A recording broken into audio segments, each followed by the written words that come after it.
എല്ലാവരും അവരുടെ ഗ്ലൗസ് ഊരിയപ്പോൾ അത്ഭുതകരമായ കാര്യം അവർക്കെല്ലാം ഓരോ കൈയിലും 3 വിരലുകൾ മാത്രമേ ഉണ്ടായിരുന്നുള്ളൂ എന്നതാണ്.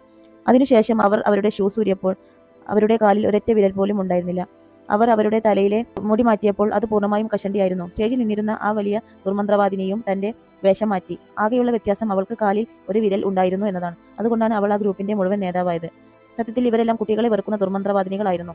ലോകത്ത് നിന്ന് കുട്ടികളെ തുടച്ചു നീക്കുമെന്ന് അവർ സത്യം ചെയ്തിട്ടുണ്ടായിരുന്നു.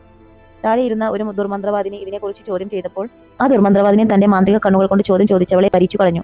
ചോദ്യം ചോദിച്ചതിന്റെ ഫലമായിരുന്നു അത്.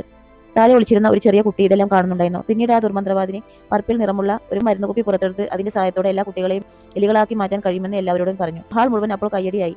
പെട്ടെന്ന് ആ ദുർമന്ത്രവാദിനിക്ക് എന്തോ വിചിത്രമായ അനുഭവം തോന്നി. അവൾ തന്റെ വലിയ മൂക്കൊണ്ട് വായു മണപ്പിച്ച് നോക്കി പറഞ്ഞു, ഏതോ ഒരു കുട്ടിയുടെ സ്മെല്ല് അടിക്കുന്നുണ്ടല്ലോ. പിന്നെ ദേഷ്യത്തോടെ അവൾ ഒരു ടേബിൾ എടുത്ത് എറിഞ്ഞു. അപ്പോഴും അവിടെയൊന്നും കണ്ടെത്തിയില്ല. കാരണം അപ്പോഴേക്കും ആ ആൺകുട്ടി വെന്റിലേഷൻ പൈപ്പിനുള്ളിൽ ഒളിച്ചിട്ടുണ്ടായിരുന്നു.